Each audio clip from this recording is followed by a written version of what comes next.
Ek verwelkom u elkeen dan weer vanmôre en dan ook vir ons intekenaars daar by die huis wat later inskakel. Dis 'n groot voorreg om die woord van die Here vanmôre te kan bedien. So ek wil u nooi vanmôre om die Bybel oop te maak by die boek Judas. Die boek Judas, die laaste boek voor Openbaring. Ons gaan daar 'n bietjie saam lees en net so 'n bietjie kyk na dit wat ons ook kan leer uit hierdie enkele boek met een hoofstuk. Judas het 'n boek geskrywe en ek het hierdie boek bestudeer en ek het myself gesê, waarom net een boek? Waarom net een hoofstuk? En dit het my sommer baie sterk herinner aan my kweekskool dae toe ek 'n boodskap kon bring in 3 minute. Ek het 'n inleiding, skriflesing, 'n tema, punte, verduidelikingstoepassings en 3 minute. En ek dink daai boodskap was natuurlik baie goed geweest. Ek wil nou nie sê wat my kollegas van die boodskap gedink het nie, maar ek dink Judas is 'n man van min woorde, maar wat 'n paar dinge bymekaar gesit het in hierdie kort boek. En ek wil vandag dan 'n bietjie tyd spandeer in Judas se boek om te kyk wat hy vir ons stuur. Nou die opskrif sê 'n algemene brief. Nou 'n algemene brief laat my partykeer dink aan 'n omsendbrief wat die skool uitstuur, ongeag. En gewoonlik praat hulle oor skoolfonds, ongeag, maar jy kry die brief of jy nou die skoolfonds betaal het 'n jaar voor uit en of jy die ouer is wat nog nie betaal het vir laas jaar nie, ongeag kry jy 'n brief. Nou Judas skryf 'n algemene brief, 'n brief gerig aan almal. Nou sal dit dan nou wees gereddes, ongereddes? Is dit 'n brief wat alle mense moet deurwerk, 'n brief iets waarvan alle mense potensieel moet kennis neem? Ek sou sê, ek dink elke mens behoort hierdie boek te verstaan en te besef wat so belangrik is aan hierdie enkele hoofstuk. Want as 'n ou een hoofstuk skryf, dan dink ek is daar iets wat hy vir die mense wil leer. Nou ja, voor ons gaan dan begin, gaan ek vra, kom ons sit net so, sluit die oë en dan bid ons heerlik saam. Dierbare Here Jesus, baie baie dankie. Dankie Here dat ons op hierdie tydstip in hierdie era U mag dien. Dankie Here dat ons vandag onder die geklank van die woord mag sit. Here, dit maak ons nie engele nie. Dit maak ons nie heilig nie. Maar Here, dit voed ons. En Here, of hier nou geredde en of hier nou ongeredde mense sit, om onder die geklank van die woord te mag wees, is 'n seën. En Here, ons sê vir U dankie. Dankie Here vir 'n plek waar ons kan kom om te mag luister. Dankie Here dat ons kan vra dat die Gees met ons sal wees. Here, ons wil in hierdie oomblikke kom bid vir ons gemeente. Ons wil kom bid vir ons besoekers. Ons wil kom bid vir ons dorp, die gemeenskap. Ons wil bid vir ons polisiestasie. Ons wil bid vir die hospitale. Ons wil bid vir die munisipaliteite. Ons dink aan die tronke, ons dink aan die verkeerskonstabels daar buite. Ons dink aan die plakkerskampe en ons dink aan alles rondom ons. En dan besef ons, Here God, ons het U nodig. Here, ons dink aan ons land. Ons dink aan ons president. Ons dink aan die regering. Ons dink aan die verskillende politieke partye en ons sien die skommelinge daar buite. Here, ons sien die groot maghebbers in die wêreld bymekaar kom. En Here, ons sien selfs ons eie president wat moet oor see gaan om eintlik te gaan verskyn. En Here, dan besef ons die groot tekortkominge. En Here, ons wil in ons harte baie keer gedagtes wissel en ons het baie keer opinies. Maar Here, dis U wat aanstel en dis U wat afstel. U stel konings aan en U stel konings af. En Here God, ons wil kom bid vir ons regering. Ons wil bid en vra Here dat U kinders in hierdie land sal raak sien. En Here, dat die lig van hierdie wêreld, Christus, in ons sal uitstraal. En Here, ons wil bid vir ons regering, vir die redding van hulle siele. Ons wil bid vir die omstandighede in hierdie land. Here, ons dink so baie aan sending. Ons dink so baie aan sendelinge. Ons dink so baie aan mense wat uitgaan om die evangelie te gaan verkondig. Maar Here, as ons dink aan Suid-Afrika, dan besef ons eintlik, Here, die sendingveld is op ons stoep. Die sendingveld is net buite die deur. Die mense wat U nie ken nie, is oorvloedig. En Here, hier is geboue, hier is kerke, hier is kruise, hier is borde op reg oor die land, elke munisipaliteit. En Here, dan hoor ons van mense wat sendingwerk in ander lande gaan doen, om verlorenes te bereik. En Here, as ons kyk na ons eie land, dan lê ons land braak. Ons mense lê braak. En ons wil kom bid, Here. Ons wil kom bid vir ons land. Ons wil kom bid vir hierdie omstandighede. En ons kom vra, Here God, dat U ons sal kom bystaan, dat U ons sal raak sien, dat U hand oor ons volk sal kom beweeg, oor ons land sal kom beweeg, oor elke inwoner van hierdie land, elke Suid-Afrikaner. En Here, dan kom dink ek aan hulle wat ons landsgrense oorsteek het, hulle wat nie hier mag wees nie, hulle wat volgens die regering onwettig in hierdie land is. Here, wanneer het daar 'n paspoort in die Bybel gekom? Want Here, U sê ons mag nie verdruk nie. Ons mag nie die vreemdeling verdruk nie. En daarom kom bid en vra ons, Here, dat ons in hierdie land 'n baken sal word van hoop. 'n Baken vir verlore siele. Kom rig ons kerke op, dat ons kan doen dit waartoe U ons gestuur het. Ons kom bid dit in Jesus se heilige naam. Amen. Nou vriende, ons is in die Bybelboek Judas, en kom ons lees saam Judas vers 1.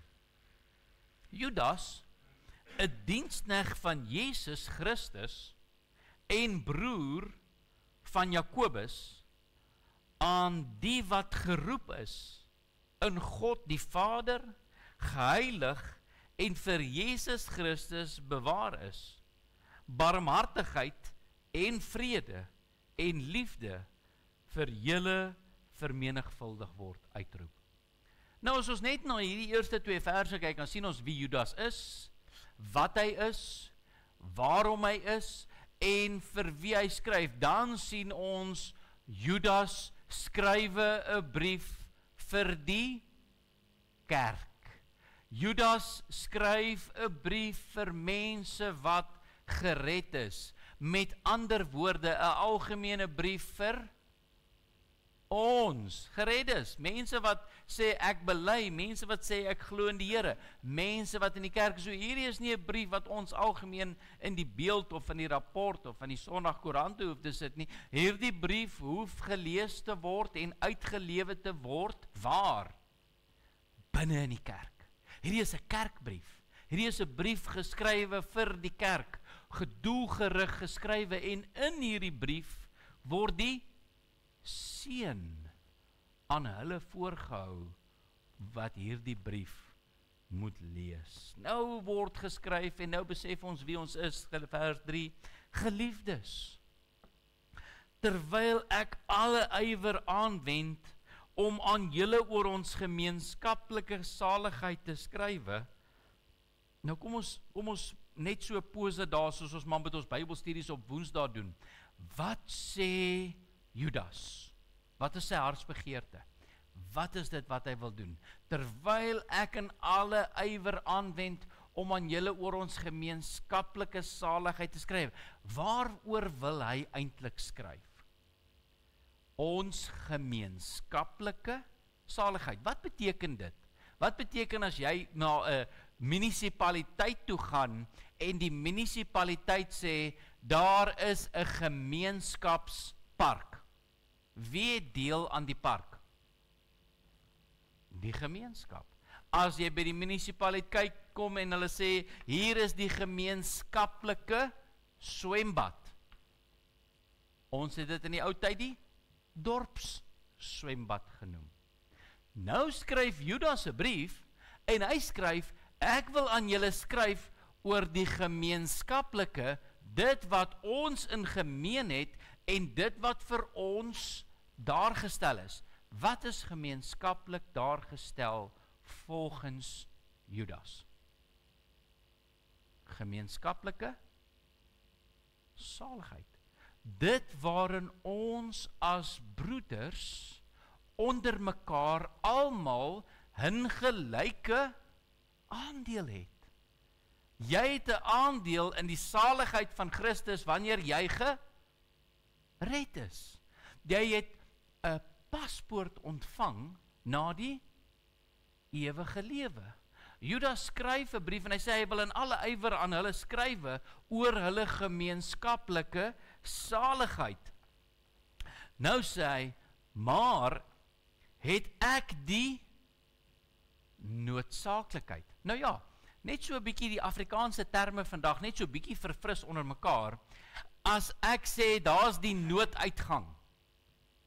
Daar is die nooduitgang, en meeste groot geboue het 'n nooduitgang. Hy's gewoonlik gekoppel aan 'n alarm. Dis nie die normale deur nie, dis die nooddeur. En as jy na die kinies toe gaan, en dan kan jy oral sien, al daai plekke het sulke groot deure, maar as daai deur oopgemaak word, is dit 'n wat?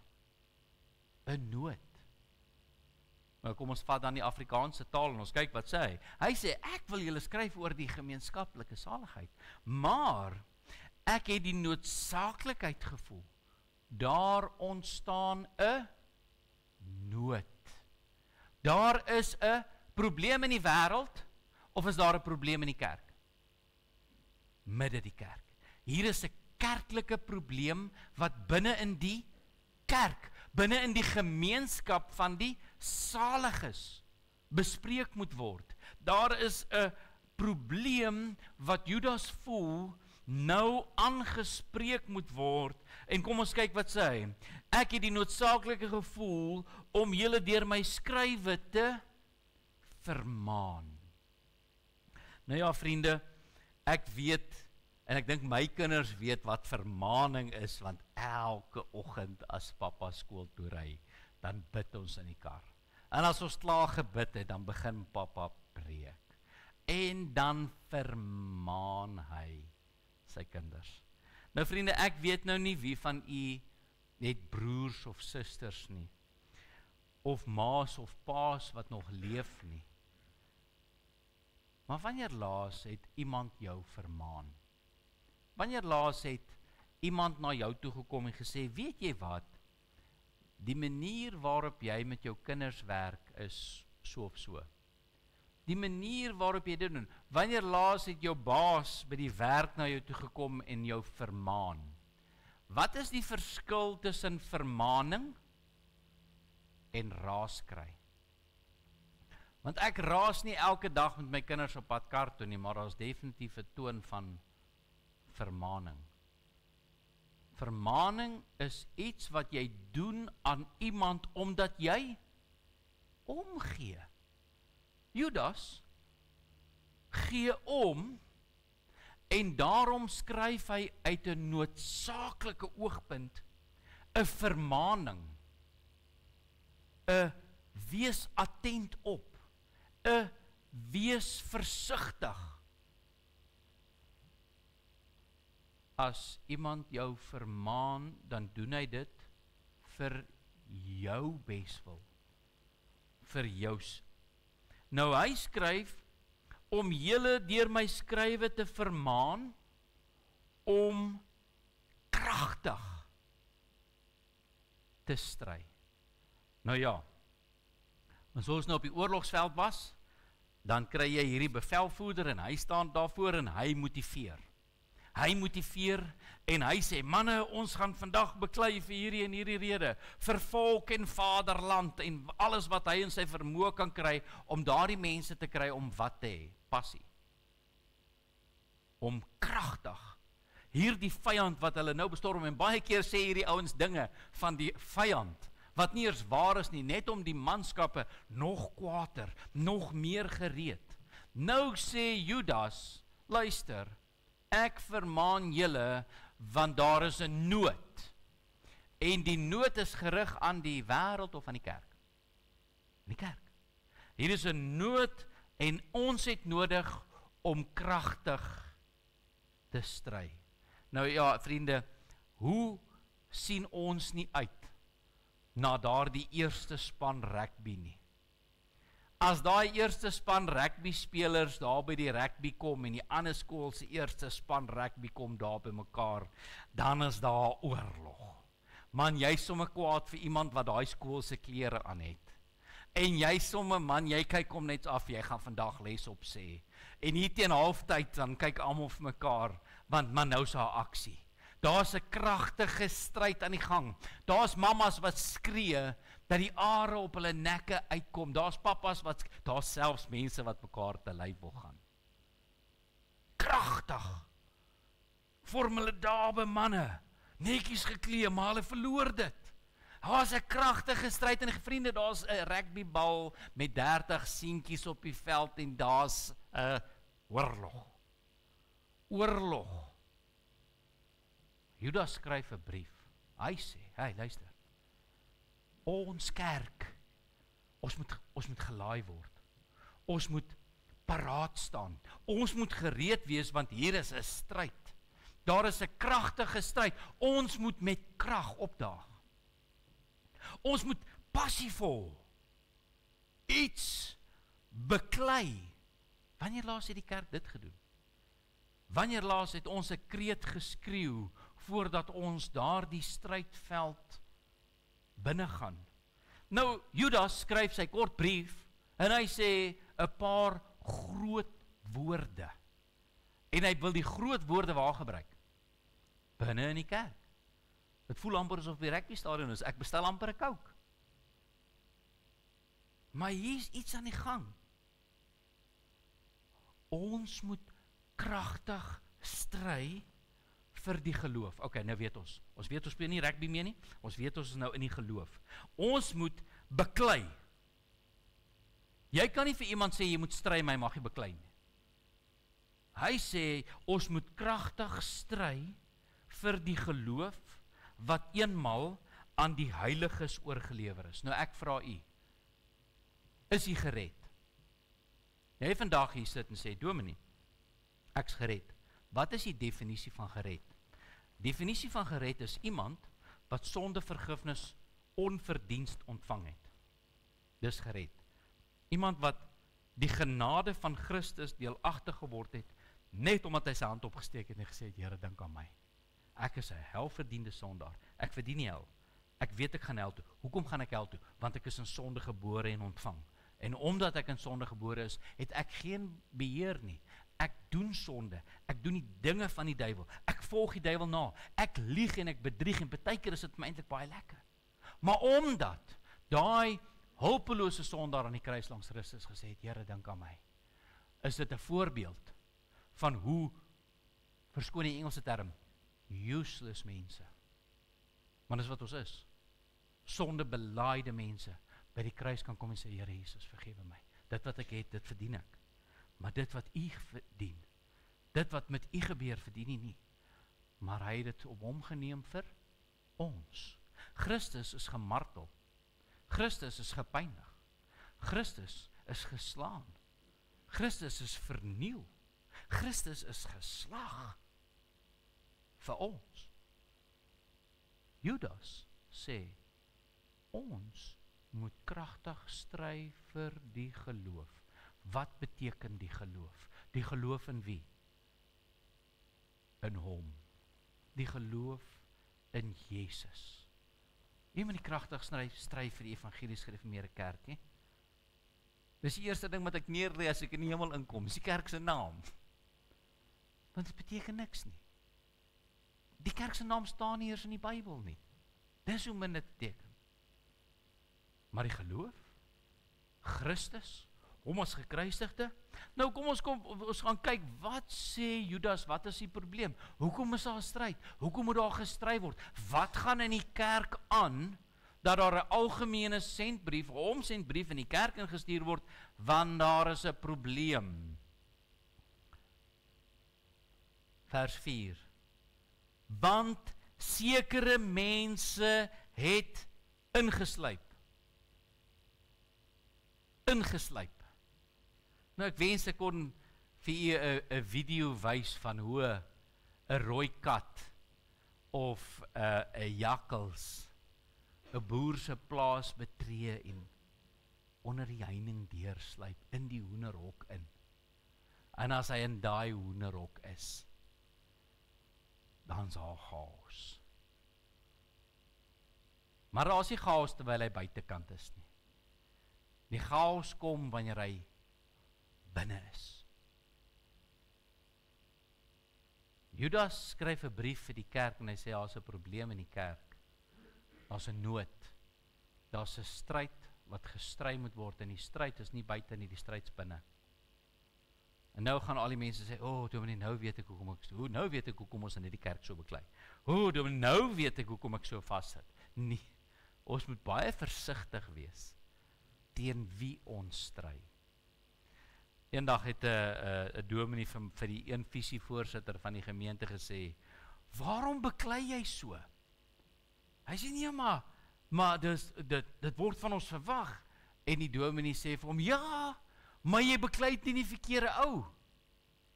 Nou, ek weet nou nie of u weet hoe 'n kerkraad werk nie. Die kerkraad is daar om die dominee te ondersteun en mekaar te ondersteun.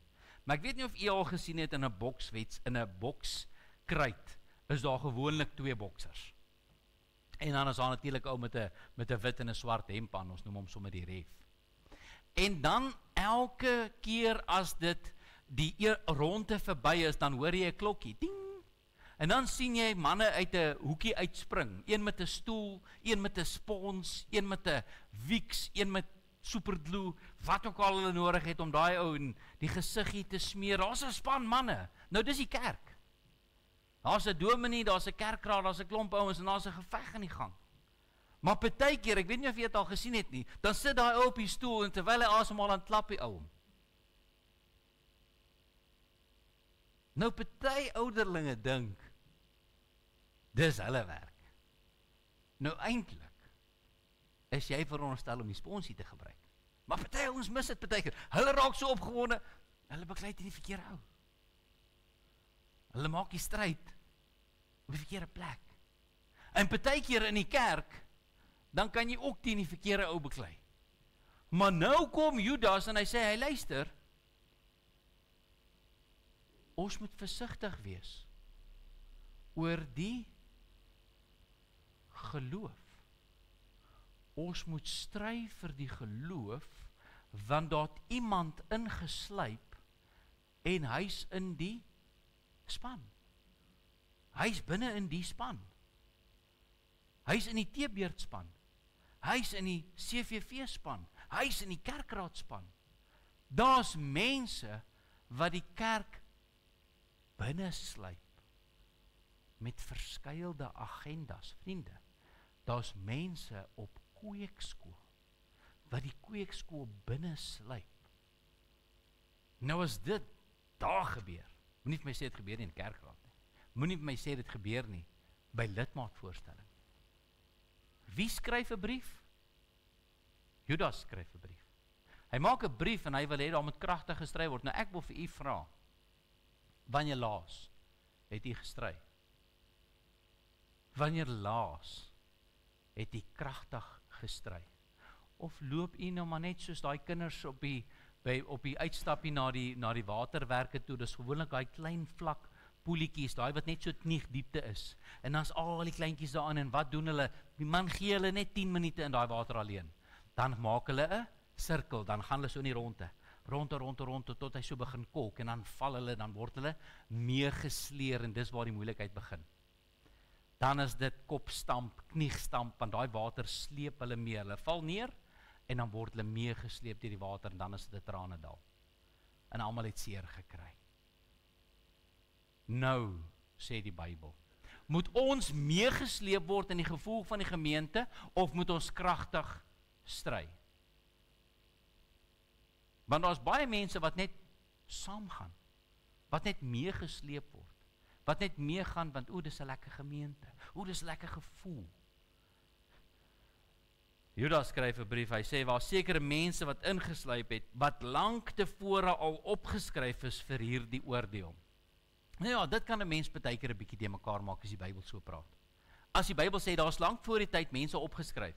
Nou wie is lank voor die tyd opgeskryf? Judas is lank voor die tyd opgeskryf. Nou nie sy naamgenoot Want hy is lank voor die tyd opgeskryf, want Christus het geweet, toe hy saam met hom by die amondsmaal sit, toe sê hy, een van julle gaan my verraai. En toe sê die Here, dit sal vir hom beter wees, dat hy nie gebore was nie. En die Here sê vir hom, maar gaan doen wat jy moet doen. Want hy het 'n keuse gehad. En toe die Here saam met hom sy hand daar in die bak indruk, en hy sê vir hom, dis jy. Toe het hy nie tot bekering gekom nie, toe het hy nie tot berou gekom nie, hy het gaan volhard. En nadat hy gesien het, Christus is gevangen geneem, het hy wat gedoen? Hy het nie berou gekry nie, hy het nie sleg gevoel oor die geld.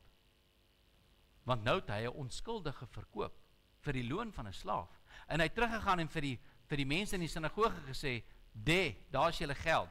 En sodoende het hulle 'n profesie vervul. En daardie is natuurlik die pottebakker se grond. Wat aangekoop is, soos die profesie sê. Want Christus het voor die tyd geweet wat hierdie ou gaan doen. Maar het hy hom 'n kans gegee? Ja, 'n gelyke kans. En nou sê die woord, daar's tevore, jy sê die ding opgeskryf. Met ander woorde, daar sal in die toekoms ook mense waar wees, ingeslyp in die kerk. En nou sê hy, hulle is lankal tevore opgeskryf vir hierdie oordeel. Goddelose mense, wat die genade van ons God verander, in ongebondenheid. Daar is mense binne in die kerk, wat die genade van God verander, in ongebondenheid. Ongebondenheid is wat? Is 'n seksuele sonde, is 'n onreine sonde, want wanneer jy gebonde is jy gebonde aan jou huwelik, gebonde aan God. Nou sê hulle, hierdie mense verander God se genade in ongebondenheid, en dat ons onwillekeurig dink aan die Bybelboek Korintiërs. Dit laat ons onwillekeurig dink aan die gebeure in die Nuwe Testament, waar mense God aanneem, en dan begin hulle om te horeer. Dan begin hulle om gemeenskap te hê met wie hulle wil. En die Here sê, maar dis nie reg nie. Dis nie wat ek van julle verwag nie. Dan sê hulle, maar ons is vry. Kan u onthou die leer van die Nikolaïte? Die leer wat ons sien, wat mense gesê het, maar ons is slaafvry, ons kan doen wat ons wil. Ons is nou vrygekoop in Jesus se bloed. Vriende, ons is nie vry nie. Ons is vry van sonde. Ons is nie meer slawe van sonde nie. Ons hoef nie meer sonde te doen nie. Toe jy gebore was jy gebore in sonde, Romeine 3. In Johannes 8 vers 44 leer ons, julle die duiwel as vader en die wil van julle vader wil julle doen. Hy is 'n mensemoordenaar, leenaar. Maar nou kom die Bybel en Judas sê, hierdie mense wat in die kerk insluip, wat van tevore al opgeteken is vir julle, sodat julle kan weet, dat daar misleiding vanuit die kerk kan kom, moet die gemeente voor stry, baklei, vir wat? Vir die leer van Jesus. En wat leer Jesus? Vrymaking van sonde, verlossing van sonde. Hierdie ongebondenheid laat my regtig aan die kerk van vandag dink. Die deursnee kerk, wat sê, anything goes. Anything goes nie. Ons word gewaarsku. Wie moet stry? Die dominees of die gemeentelede? Vir wie skryf Judas die brief? Aan al die dominees. Hy skryf 'n brief vir die gemeentes. Die gemeente moet stry. Die gemeente moet waak.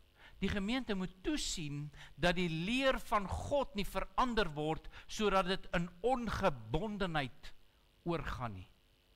En vriende, dis presies wat in Suid-Afrika gebeur, dis presies wat reg oor die wêreld gebeur. Ongebondenheid het die kerk binne getree. Ongebondenheid, en daar's kerke wat dit verkondig. Daar's leraars wat ongebondenheid verkondig. En nou sê hy, en die enigste heerser God en ons Here Jesus Christus verloon. Kerke wat ongebonde is. Laat sodomie deur 'n kerk goed gepraat word, is 'n gruwel. Wie moet stry daarteen? U. Hoe moet jy stry daarteen? Die Bybel sê, kragtig. Kragtig. Kom ons sê niks. Kom ons sê maar net niks. Bly net stil, moenie golwe maak nie. Hierdie is 'n sensitiewe onderwerp. Dis geen sensitief nie. Dis geen sensitief nie. Die Bybel sê, daar moet kragtig gestry word. Hoekom moet ons wag? Hoekom moet ons wag dat iemand kan opstaan en sê, dis verkeerd? As God sê, dis verkeerd. Nee, maar, een van die dominees het dit gesê. Een van die kweekskole het dit begin leer. Een van die teoloë wat, hy het baie grade, hy het besluit, dat homoseksualiteit reg is. Hy het besluit dat mans en mans mekaar kan trou en vrouens met vrouens kan trou. Hy het besluit dat dit nie meer belangrik is nie. Judas sê, julle moet kragtig teen dit stry. Dis wat hy sê.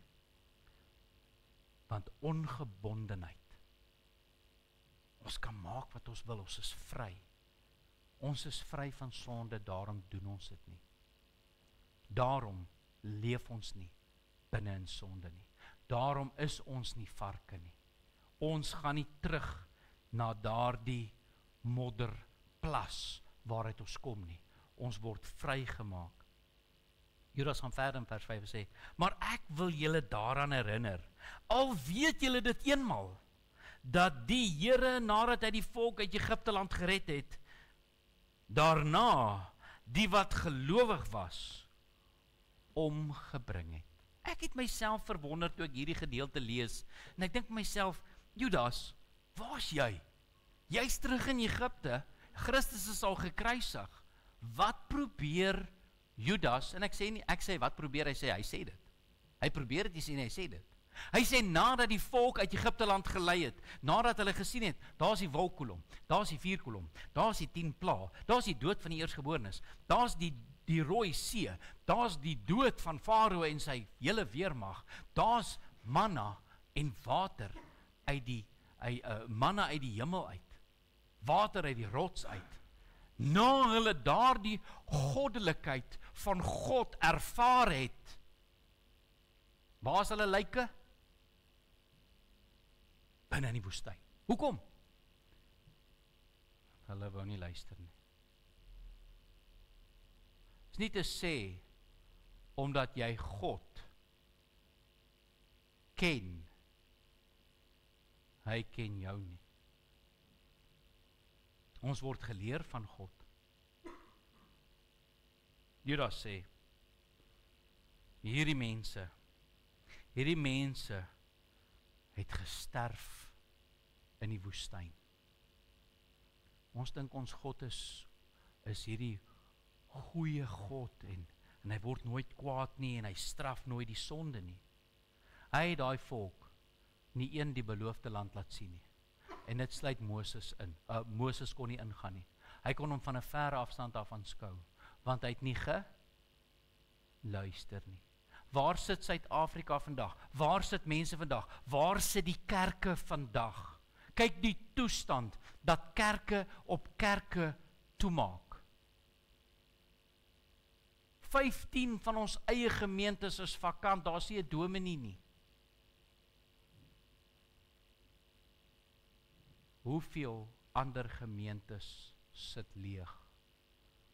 En dan binne daai leë gemeente sê ons, nee wat, laat Gods water oor Gods akker. Judas sê, julle moet stry. Hy sê, julle moet kragtig stry. Ongebondenheid. Vriende, as Christus jou waarlik vrygekoop het, is jy vry. Dan heers jy oor die sonde. Jy kom met die vervulling van die Heilige Gees en jy wandel in God se weë. Judas gaan verder wanneer hy dit probeer verduidelik in vers 6. Verder gaan hy. Hy sê, en Die engele wat hulle eie beginsels nie bewaar het nie. Waar is Judas nou? Judas is nou, hy gaan nou nog terug. Hy wil nou dieper verduidelik. Hy sê, daar's 'n probleem. Kom ons kyk na die probleem. Die engele wat hulle eie beginsels nie bewaar het nie, maar hulle eie woning verlaat het. Wat's engele? Engele is boodskappers van God. Engele bly in die hemel. Engele het hulle eie beginsels nie bewaar nie. So die engele het sekere dinge gedoen wat hulle nie moes doen nie. Het die mense in Egipte land wat deur die Rooi See gegaan het, goed gedoen wat hulle nie moes doen nie? Ja, hy trek nou 'n vergelyking tussen die mense wat uit Egipte uitkom, wat waar gesterf het? In die woestyn. Nou trek hy engele toe. Hy sê die engele wat die beginsels van die hemel, God se reëls, verlaat het. Kyk wat sê hy. Maar hulle het hulle eie woning verlaat, het hy vir die oordeel van die groot dag met ewige boeye onder die duisternis bewaar. Daar is engele uit die hemel uitgegooi weens sonde. Wat is sonde? Wat is die probleem in die kerk? Waarvan probeer Judas 'n voorbeeld gee? Wat probeer Judas sê? Want in die volk in Egipte het die afgode gedien. Die volk in Egipte het in die woestyn het die dinge begin doen wat hulle nie moes doen nie. Verbeel ek my of het hulle 'n goue kalf aanbid nie 40 dae later nie. Voor ander gode neergebuig nie. Ons gaan verder vers 7. Soos. Nou as mense die term soos gebruik, dan gebruik jy dit uit konteks van jou vorige vers. As ek na my huis toe gaan en ek sê vir die een kant, ek gaan jou slaan soos ek die ander een geslaan het, wat gaan ek doen? Dieselfde dinge toepas. Nou sê die Bybel in vers 7, soos Sodom en Gomorra. Wat het in Sodom en Gomorra gebeur? En die stede rondom hulle, wat op dieselfde manier, dieselfde probleem, julle moet kragtig stry, want daar's mense wat ingeslyp het, wat ongebondenheid, ek kon nou gesê het, ja dominee, jy vat dan ongebondenheid nou 'n bietjie ver, jy vat nou ongebondenheid nou 'n bietjie, waar kom jy aan dit? Jy lees net 4 verse aan. Jy lees 4 verse aan wat dit verduidelik, en dan sien jy, so Sodom en Gomorra en die stede rondom hulle, wat op dieselfde manier, as hierdie mense gehoreer het, agter vreemde vlees, aangeloop het. Vreemde vlees, iets wat nie reg is nie, iets wat teen die natuur is, soos die engele, hulle eie wonings verlaat het, hulle eie beginsels verlaat het, en gemeenskap met mense gehad het, so was daar mense in Sodom en Gomorra, wat gedoen het? Agter vreemde vlees aangeloop het, en 'n man het met 'n man gemeenskap gehad? Sodomie? Ongebondenheid? Ons leef in 2025 en dit gaan erger in die wêreld as ooit tevore. Kerke keer hierdie gedrag goed. En ons bly stil. Die laaste boek voor Openbaring. Die laaste boek voor Openbaring sê hierdie goed. Waarsku ons van wat? Jy moet nie iets sê nie, dit is baie sensitief. Dis nie baie sensitief nie. Dis net nog 'n sonde wat voor die hand liggend deur die Bybel genotuleer is. En ons moet stry daarteen. Ons kan nie dit goed praat nie. En ons kan regtig nie stil bly nie. Die Bybel skryf 'n omsendbrief aan die kerk en sê hy luister. Julle kan nie stil bly nie. Julle kan nie hierdie goed aanvaar nie. Dit is nie die reël van God nie. So Sodom en Gomorra, soos die engele, soos die mense in die woestyn, so word dit verduidelik. En agter vreemde vlees aangeloop het, as 'n voorbeeld gestel het, terwyl hulle die straf van die ewige vuur ondergaan. Vers 8. Tog besoedel ook hierdie mense net so in hulle dromery, die vlees en verag die heerskappy en laster die heerlike wesens. Judas gaan verder. Daar's mense wat in die kerk ingesluip het, wat kommentaar lewer, wat laster dinge sê teen hemelwesens. Nou, ons het nie so 'n groot probleem in ons milieu en selfs onder die Afrikaners. Daar's nie 'n groot aanbidding van engele nie. Maar in baie ander gelowe is dit 'n redelike groot probleem. Maar selfs in ons Afrikaner en Engelse denominasies binne in ons land, kry ons 'n probleem waar mense, vriende, ons is nie hemelinge nie, hemelwesens nie. Ons is nie engele nie. Ons is mense. Ons is geskape in die beeld van God. Ons is onderwerp aan sekere reëls, sekere wetenskaplike reëls. Ons het swaartekrag, ons het 'n klomp goed wat op ons van toepassing is. Maar vriende, die engele, is die engele onderwerp aan ons? Het ons toegang tot hulle? Nou sê Judas, hy sê luister, julle moet kragtig stry. Julle moet kragtig stry teen hierdie ongebondenheid. Julle moet kragtig stry met hierdie manier waarop mense omgang. Nou gaan die mense verder en hulle laster teen hemelwesens. Hulle is besig met goed waarmee hulle nie moet besig wees nie. Daar's soveel mense wat met die duiwel besig is. Daar's soveel mense wat die duiwel bestraf. Daar's soveel mense wat demone bestraf. Daar's soveel mense wat engele bestraf. Daar's soveel mense wat dinge sê wat hulle eenvoudig nie kan of moet nie. Judas skryf dit. Hy sê maar, hier is die voorbeeld, vers 9. Maar toe Michael, as jy nie weet nie, Michael, die aartsengel, met die duiwel in 'n woordestryd was, oor die liggaam van Moses. Nou, jy weet wie is die aartsengel? Jy weet dis Michael. Jy weet wie is die duiwel. En jy weet die duiwel is soort van 'n groot show gewees waar hy voorheen vandaan kom. Hy was die hoofengel. Hy was die mooiste engel. Hy was die sterkste engel. Hy was die voorbeeld van eweredigheid. Hy was regtig, wow, maar kan nie agterkom die klem lê op was. Want wat het gebeur in Esegiel? Wat het gebeur? Hy is neergewerp op die aarde en hy is verteer. Hy is vernietig. Wat het Christus aan die kruis met hom gedoen? Die heerskappy ontneem. Die dood oorwin. Maar behalwe vir dit, skryf Judas 'n brief en hy sê, luister, toe die aartsengel en die duiwel in 'n woordewisseling gegaan het, ek lees vir u, maar toe die Michael, die aartsengel met die duiwel in 'n woordestryd was, oor die liggaam van Moses, so of u nou weet of nie, Moses is dood. En toe Moses sterf, toes die twee aan mekaar. Want die aartsengel wou die liggaam van Moses op 'n spesifieke plek sit. Wat die doel daarvan is, kan ons baie lank oor spekuleer, as baie interessanthede daaroor, maar dis nie die punt nie. Want Judas probeer 'n gedagte oorbring aan wie? Aan die kerk. En hy wil vir die kerk sê, Michael, die aartsengel, het geen oordeel van lastering durf spreek nie. Michael het dit nie gewaag nie. Hy, die aartsengel, het nie sy mond teenoor die duiwel uitgespoel nie. Wat doen kerke vandag? Wat doen mense vandag?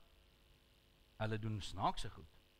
Hulle bestraf en hulle gaan te kere en hulle bind en ek weet nie wat hulle alles doen nie. Maar ek wil vir julle sê, as die aartsengel dit nie doen nie, dan dink ek, gaan ek dit ook nie doen nie. Ek dink is 'n goeie bietjie raad. Maar wat jy kan doen, die aartsengel het volgende gedoen. En hy geen oordeel van lastering durf spreek nie, maar het gesê, die Here bestraf jou.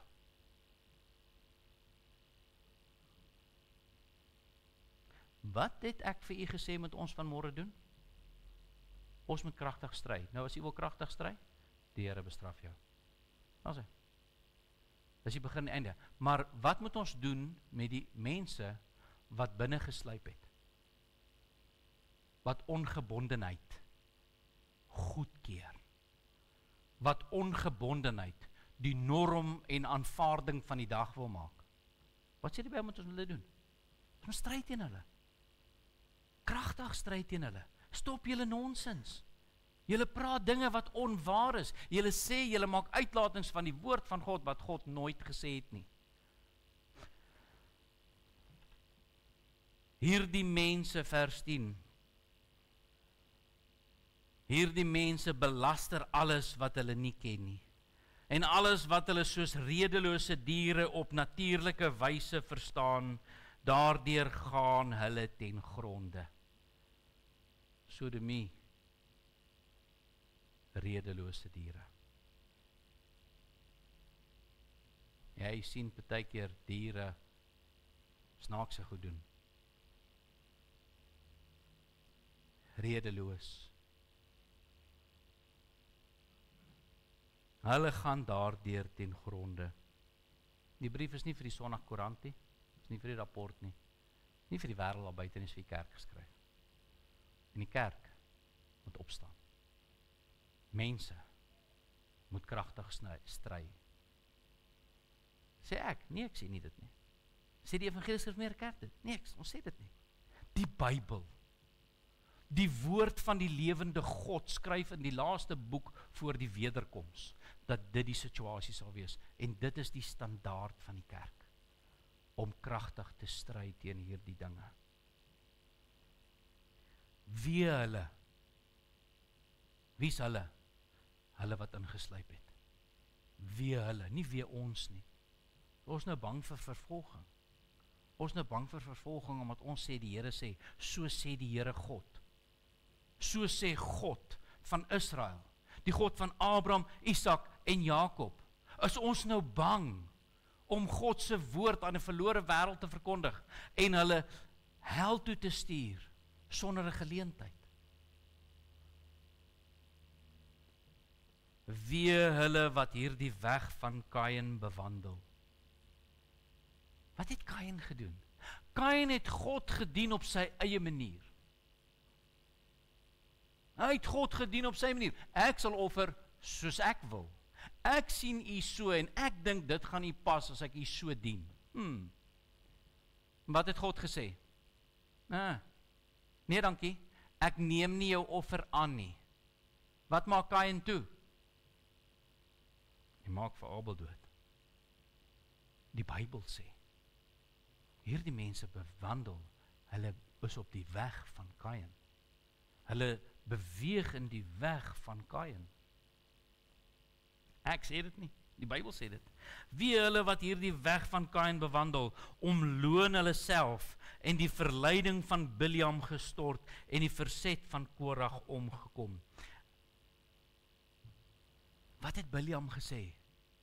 Gee jou vroue en jou kinders, laat hulle met hierdie mense gaan ondertrou, dat hulle gode kan begin dien. Hoeveel mense trou met ongereddes? Hoeveel mense kom in hierdie dis okay. Weet julle wat sê die Bybel is dit? Vers 12, en ek gaan met vers 12 afsluit. Hulle is 'n skandvlek. Is 'n skandvlek in julle liefdesmaaltyd, wat sonder vrees saam fees hou, en hulle self voer, waterlose wolke en winde rondgedrywe, bome in die nasomer wat sonder vrugte is, 2 maal gestorwe, ontworteld. Dis die kerke van vandag. 2 maal gestorwe, ontworteld. Jy kan hierdie gedeelte gaan lees. Wat wil ek vir u vandag sê? Ek wil vandag vir u sê, dat ons moet stry. Ons moet nie strydlustig wees nie. Maar reg is reg en verkeerd is verkeerd. En ons moet daarby staan. En ons moet daarby val. Anders word ons 'n skandvlek in 'n liefdesmaal. God moet hierdie gemeente kom haal. Jesus Christus moet die bassein laat blaas en ons moet hom tegemoet gaan in die lig met 'n skandvlek. Watter vrou sal met 'n skandvlek op haar rok uitstap vir haar bruilof? Wat sal sy nie doen om die skandvlek van daardie rok te verwyder nie? Vriende, laat ons nie 'n skandvlek wees voor God nie. Laat ons nie die wêreld aanvaar, die dinge van die wêreld aanvaar, omdat dit vir ons gerieflik of gemaklik is nie. Die Bybel sê dis 'n skandvlek. Wie wil ons behaag, die wêreld of God? Vir wie vrees ons? Vir die wêreld of vir God? Kom ons maak ons klere rein. Kom ons loop heilig voor 'n lewende God. Kom ons bewandel nie die weg van Kaïn nie. Kom ons sê, wat reg is reg, en wat verkeerd is verkeerd. Ons dien 'n heilige God. Wees heilig, want ek is heilig. Amen. Kom ons sit net so en dan sluit ons die oë. Dierbare Here Jesus, ons wil vandag kom verskoning maak, omdat ons baie keer sag ons afkeer te kenne gee. Ons wil kom verskoning maak, Here, omdat ons mense in ons midde toelaat, wat ingeslyp het, wat nie die waarheid verkondig nie. Mense wat ongebondenheid voorhou. Here, het jy 'n spesiale plek vir die engele gemaak, waar hulle gaan gepynig word. Here, ek wil vandag kom bid. Ek wil kom bid vir mense wat vasgevang word in die sonde. Ek wil kom bid, Here, vir gemeentes, vir kerke, waar mense dinge sê wat teenstrydig is teen die woord. Ek wil kom bid en ek wil vra, Here God, dat hierdie woord sal uitgaan, dat dit nie die opinie van my of van my kerk sal wees nie, en dat dit nie mense sal beweeg of oortuig nie, maar Here God, dis u woord. Dis u woord wat kragtig met ons moet spreek, sodat ons kragtig moet opstaan teen die verleiding van die wêreld. Here, kom stel ons in staat om nie veroordelend te wees nie. Maar Here, dat ons kragtig sal sê, ja en nee. Sonde word mense vergewe deur u genade. Ons kan nie vir u voorsê wie gered en wie nie gered mag word nie. Maar Here, ons kan die brief lees en ons kan sien dat daar in ons eie, onder ons eie geleedere, in ons susterskerke, en reg oor die wêreld, 'n ongebondenheid ingetree het. En ons wil kom vra, Here, dat daardie wee hulle, Here, dat die genade sal hê, en dat daardie mense tot bekering kan kom, dat daardie mense kan breek met sonde. Mag ons, Here, in hierdie week wat kom, kragtig bid, kragtig stry, soos die woord ons leer, dat ons voor U in gebed mag buig en vir mense, en vir kerke en vir denominasies bid, sodat die sonde uit hulle midde uitgevee kan word, sodat hulle kan erken, dat U 'n reine en 'n heilige en 'n waaragtige God is, wat die sondes besoek aan die vaders, en aan die kinders, aan die 3de tot aan die 4de geslag van die wat U haat. En Here, dat U seën tot in die 1000ste geslag, die wat U lief het. Ons bid U seën af, en ons vra, Here God, dat U genadig sal wees oor hierdie wêreld. Ons bid dit in Jesus se heilige naam. Amen.